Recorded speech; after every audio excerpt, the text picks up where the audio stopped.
Boa tarde, professor Adilson, a gente é da turma de Publicidade e Propaganda da UF e a gente faz essa disciplina de métodos e técnicas de pesquisa em comunicação.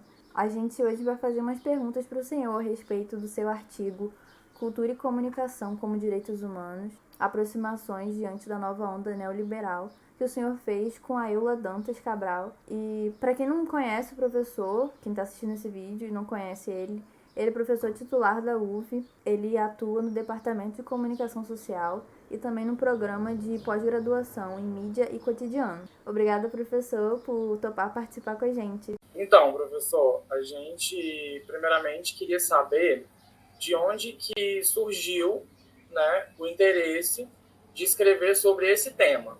Se já havia o interesse ou se foi criando interesse ao longo do artigo.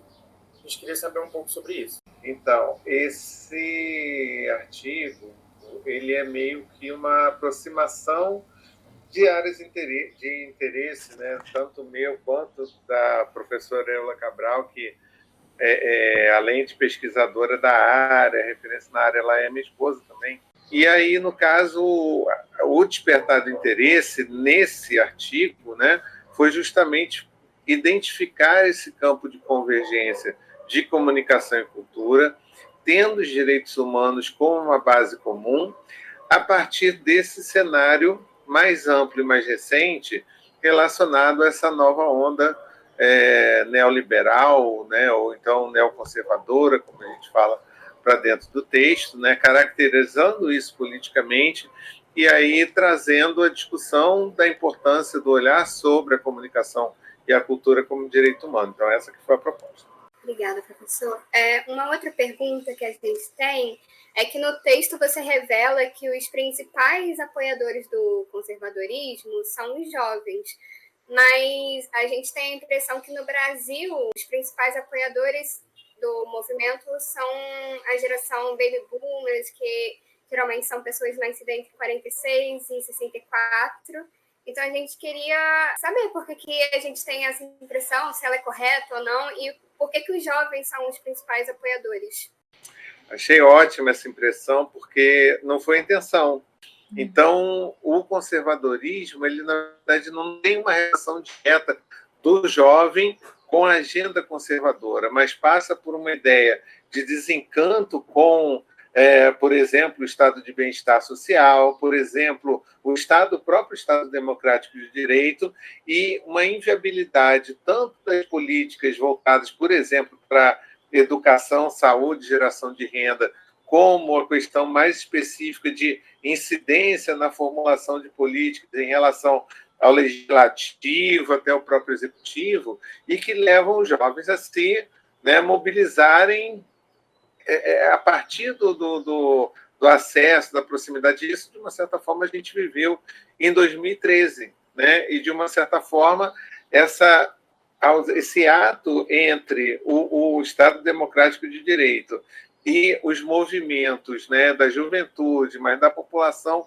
de um modo geral, na rua, meio que abriu espaço para uma onda neoconservadora. Então, foi esse cenário. A discussão desse cenário passa por essas reflexões aí. Você comenta que a democratização da comunicação é algo que não deve ser restrito apenas a ativistas e jornalistas, que outras camadas da sociedade deveriam participar disso. Como você acha que esse jovem, com esses meios de comunicação à sua mão, pode acelerar esse processo de democratização da comunicação? Hoje, né, a agenda que está colocada para a juventude em termos de democratização da comunicação, por incrível que pareça, ela é diferente até de 2013. Assim. Tem muito a ver com essa capacidade de apropriação mais direta das tecnologias para produzir, circular dentro de um ambiente que não vai te demandar concessão pública que passe pelo parlamento, pelo executivo.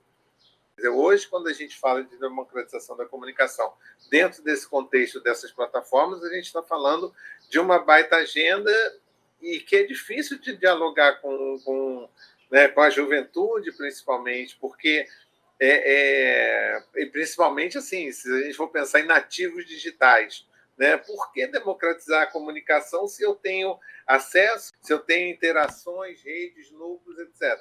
Porque a comunicação não é democratizada. Então, a dificuldade de trabalhar nesses termos é muito grande e principalmente assim nesse espaço de formação. O desafio de se pensar a política de comunicação, democratização de comunicação nesse processo é cada vez maior e aí assim, a agenda ela precisa ser, né, recolocada e enfrentada também. No texto, o senhor afirma que países vizinhos ao nosso tiveram políticas públicas efetivas na área da comunicação e que deram resultados. Por que isso não aconteceu no Brasil da mesma forma? Houve, falta de vontade, algum motivo externo, ou não houve realmente oportunidade de realizar essas políticas?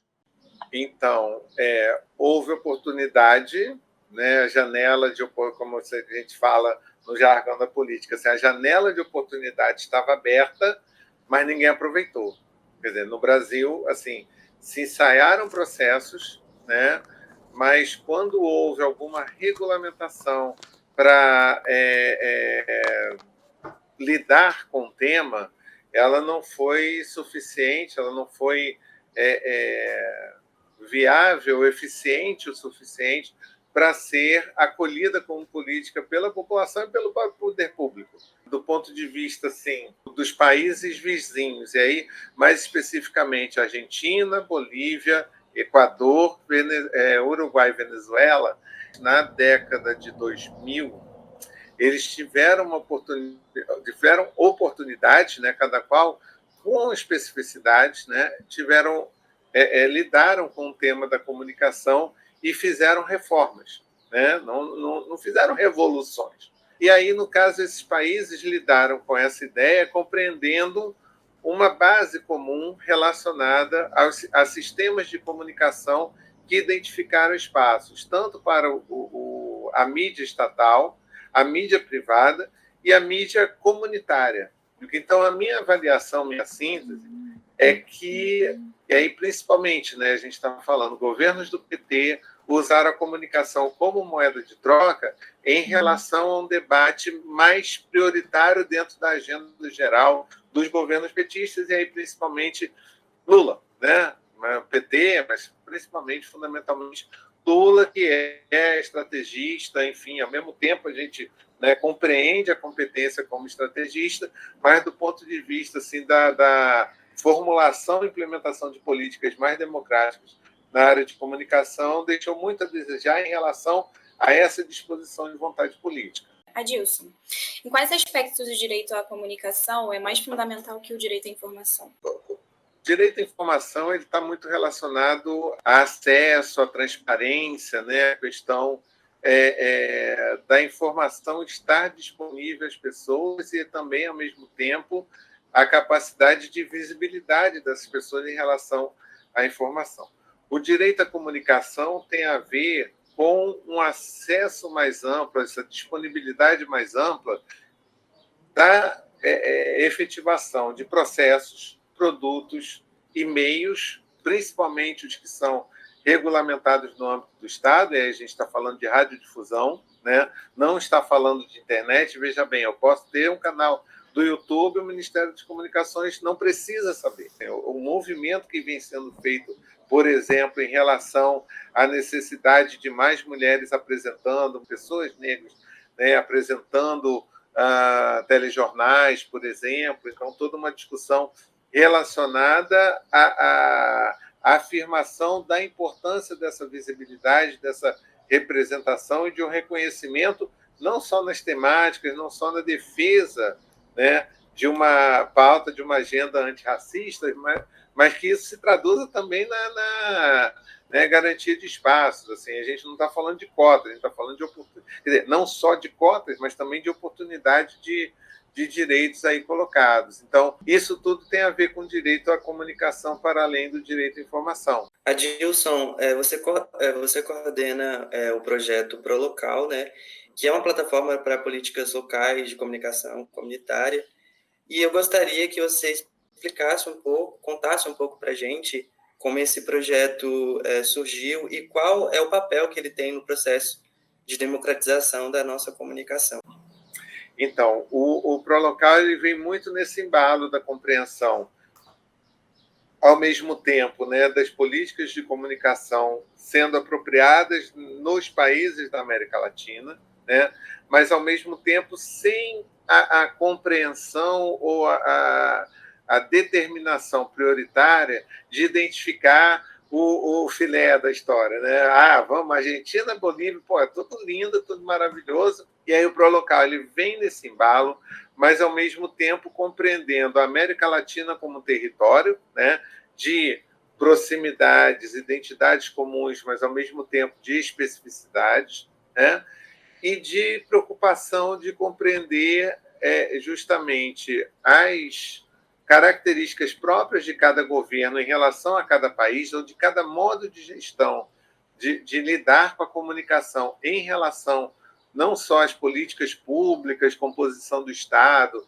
o debate da sociedade, da academia, né, os temas mais quentes, digamos assim, mais sensíveis, né, e fazer um mapa, uma cartografia mais ampla, assim, que desse conta do debate, né, da discussão em tempo real, né, apoiada por informações, né, disponibilizadas que sejam de interesse geral e que sejam, digamos assim, atemporais, né, ou minimamente assim, de referência, do tipo leis mais atuais. Então, você tem uma base de regulamentação em voga, em vigor, né, incentivar as pessoas a compreender as possibilidades de reflexão sobre política de comunicação em relação a agendas, né, que se coloquem de modo nacional na América Latina. No texto, o senhor faz uma relação entre os processos de democratização da comunicação nos governos passados. O senhor, por exemplo, também fala sobre a expectativa da sociedade em relação a essa democratização no governo Lula, por exemplo. Aí a gente queria saber se, desde a finalização do artigo, se houve alguma mudança ou algum progresso nesse processo ao decorrer do governo atual. De lá para cá, assim, houve uma desestruturação na medida em que o Temer, Michel Temer, foi empossado, né, a partir do golpe, e um desmonte completo em relação ao governo Bolsonaro. Então, realmente, assim, não é possível compreender assim, alguma coisa que tenha sido boa a despeito das tantas coisas que foram ruins. Não, ele conseguiu construir um desmonte, e justamente esse desmonte ele não é obra e mérito do governo Bolsonaro, muito menos do Bolsonaro, pode até ser do governo Bolsonaro, porque envolve uma construção articulada de suportes, né, para o que a gente chama de de necropolítica em relação a esse modo de desconstrução que não está colocado apenas no Brasil, mas em vários outros lugares, né? O que está colocado como desafio é refundar a comunicação, ao mesmo tempo em bases que não se dispõe a colocar os pés pelas mãos. Assim, precisa ter controle social, precisa ter pluralidade, diversidade, equidade em relação à apropriação dos processos. Não é porque muda de chave, entendeu? Não é reproduzir a lógica, inverter a face da moeda em função, né, da mudança da política, né? Mas criar uma estrutura regulatória que esteja vinculada à afirmação de princípios de uma comunicação que seja afirmada como um direito humano para a sociedade em geral. Muito obrigada por topar participar com a gente nessa entrevista, de verdade. Joia, obrigado. Boa tarde, turma. Desejo a vocês um bom trabalho, bom desdobramento de trabalho. Tchau, tchau, gente. Obrigado, professor. Tchau, tchau. Tchau, professor. Tchau, tchau.